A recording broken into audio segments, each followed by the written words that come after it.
Hi friends, welcome back to my channel. ரொம்பவே சிம்பிளாக நம்ம வந்து வீட்டில் இருக்கக்கூடிய ஒரு பொருளை வச்சு நம்ம வந்து உடனே ஒரு ஸ்நாக்ஸ் பண்ணிடலாம். இதுக்கு பார்த்திங்கன்னா நமக்கு வந்து உருளைக்கிழங்கு, அப்புறம் பார்த்திங்கன்னா மைதா மாவு, கார்ன்ஃப்ளவர் இந்த மாதிரி இது இருந்தாலே போதும். நம்ம வந்து உடனே வந்து ரெடி பண்ணிடலாம். இந்த உருளைக்கிழங்கு அந்த மாதிரி ஷேப்பில் கட் பண்ணணும் அந்த மாதிரி எதுவுமே கிடையாது. நம்மளுக்கு எந்த இதில் வருதோ அந்த மாதிரி உடனே வந்து செய்கிற மாதிரியான ஒரு ரெசிபி தான். பொட்டேட்டோ பக்கோடா மாதிரி தான் இது வந்து பண்ண போகிறோம். இதுக்கு வந்து ஃபஸ்ட்டு நான் வந்து ஒரு 3 பெரிய சைஸ் உருளைக்கிழங்கு எடுத்திருக்கேன். இதோட தோல் எல்லாமே நம்ம வந்து க்ளீன் பண்ணி எடுத்துடலாம். வெட்டி எடுத்துகிட்டு நல்லா வந்து வாஷ் பண்ணி எடுத்துடுங்க. நம்ம வந்து பீலர் வச்சுருப்போம்ல, அதை வச்சு தான் இன்றைக்கி வந்து சீவ போகிறோம். இதை வச்சு இந்த மாதிரி நம்மளுக்கு வந்து சீவும் போது நல்லா தின்னான ஸ்லைஸ் ஆட்டு கிடைக்கும். இதே மாதிரியே நம்ம வந்து வச்சுருக்கக்கூடிய எல்லா உருளைக்கிழங்கையுமே சீவி எடுத்துடலாம். இதுக்கு ஷேப் வேணும் அந்த மாதிரி எதுவுமே இல்லை. நம்ம வந்து அப்படியே நம்ம வந்து சீவி போட்டுக்கலாம். இப்போ வந்து எல்லாத்தையுமே வந்து சீவி போட்டாச்சு. போட்டதுக்கப்புறம் இதில் வந்து ஒரு 2லேருந்து 3 பொருள் ஆட் பண்ணாலே போதும். நம்ம வந்து உடனே வந்து ரெடி பண்ணிடலாம். இப்போ இதில் வந்து ஒரு 1/2 டீஸ்பூன் அளவுக்கு வத்தல் பொடி காரம் வந்து உங்களோட காரத்துக்கு ஏற்ற மாதிரி நீங்கள் வந்து போட்டு விடுங்க. இப்போ இது கூடவே ஒரு 1/2 டேபிள் ஸ்பூன் அளவுக்கு இஞ்சி பூண்டு லைட்டாக வந்து இடிச்சிட்டு நான் போட்டிருக்கேன். இது கூடவே கொஞ்சமாக ஒரு டீஸ்பூன் அளவுக்கு சிக்கன் மசாலா, அப்படி இல்லைன்னா இறைச்சி மசாலா இருந்தால் இறைச்சி மசாலா போட்டு விடுங்க. அப்புறம் ஒரு 2 டீஸ்பூன் அளவுக்கு கார்ன்ஃப்ளவர், அப்புறம் 2 டீஸ்பூன் அளவுக்கு மைதா, இந்த 2ஐயும் போட்டுக்கிடலாம்.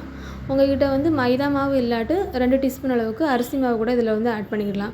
இப்போ போட்டுட்டு இதுக்கு தேவையான அளவு சால்ட்டு போட்டுக்கிடலாம். சால்ட்டு போட்டுட்டு நம்ம வந்து தண்ணி எதுவுமே ஊற்றவே வேண்டாம். அந்த உருளைக்கிழங்குலேருந்தே கொஞ்சம் வந்து நம்மளுக்கு வந்து தண்ணி வந்து வர ஆரம்பிக்கும். அது மட்டுமே போதும். நல்லா வந்து மிக்ஸ் பண்ணிடுங்க. எல்லாமே ஒன்றா சேர்ந்து மிக்ஸ் ஆனால் மட்டும் போதும். இதுக்கப்புறம் பார்த்திங்கன்னா நம்ம வந்து உருளைக்கிழங்கு வந்து தனித்தனியாக எடுத்து போட்டு பொரிக்க போகிறதில்ல. ஒரு 2 அல்லது 3 வந்து சேர்த்து வச்சு இந்த மாதிரி லைட்டாக வந்து ரோல் பண்ணிக்கிட்டு இந்த மாதிரி வந்து நம்ம வந்து போட்டு பொரிச்சு எடுத்துடலாம். மீடியம் ஃப்ளேமில் வச்சு பொரிச்சு எடுத்துடுங்க. அப்போ தான் வந்து நமக்கு வந்து உள்ளாடியே நல்லா கிறிஸ்பியாக கிடைக்கும். இது வந்து பார்த்திங்கன்னா நம்ம வந்து ஈவினிங் ஸ்நாக்ஸாக கூட சாப்பிட்டுக்கிடலாம். அப்படி இல்லைனா நம்ம வந்து சாப்பாட்டு கூட ஒரு சைடிஷாக கூட எடுத்துக்கிடலாம். பண்ணுறதுக்கு ரொம்ப டைம் எதுவுமே ஆகாது. உடனே வந்து நம்ம வந்து உருளைக்கிழங்கு எடுத்து உடனே நம்ம வந்து பண்ணிடலாம். அந்த மாதிரி ஈஸியான ஒரு ரெசிபி தான். இப்போ வந்து போட்டுட்டு நல்லா வந்து இந்த மாதிரி கரண்டியை வச்சு லைட்டாக வந்து மிக்ஸ் பண்ணி விட்டுவிடுங்க. ஒரு சைடு நல்லா வெந்திருக்கு. இதை அப்படியே நம்ம வந்து திருப்பி போட்டுக்கிடலாம். இதை அப்படியே திருப்பி போட்டுட்டு லாஸ்ட்டாக வந்து நான் வந்து ஃபஸ்ட்டு வந்து ஒன்று பொரித்து வந்து எடுத்துட்டேன் ஒரு பேட்ச்சு. இப்போ வந்து நம்ம வந்து செகண்ட் வந்து போட்டிருக்கிறதுல லாஸ்ட்டாக வந்து கொஞ்சமாக கருவேப்பிலை போட்டுக்கலாம். கருவேப்பிலை போட்டுட்டு நம்ம வந்து அதை ஃப்ரை பண்ணி எடுக்கும்போது அந்த மணமும் நல்லாயிருக்கும். அதே மாதிரி நல்லா அந்த சாப்பிடும்போது நல்லா டேஸ்ட்டாக இருக்கும். அதனால தான் இப்போ லாஸ்ட்டாக கருவேப்பிலை போட்டுவிடுங்க. கருவேப்பிலை போட்டு நல்லா வந்து பொரிஞ்சதுக்கப்புறம் அதையும் சேர்த்தே நம்ம வந்து எடுத்துடலாம்.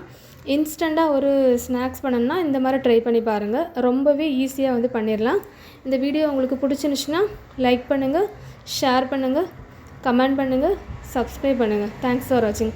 இது பார்த்திங்கன்னா வெளியே வந்து கிறிஸ்பியாக இருக்கும், உள்ளே நல்லா வந்து சாஃப்டாக இருக்கும். வீடியோ பிடிச்சா லைக் பண்ணுங்கள், ஷேர் பண்ணுங்கள்.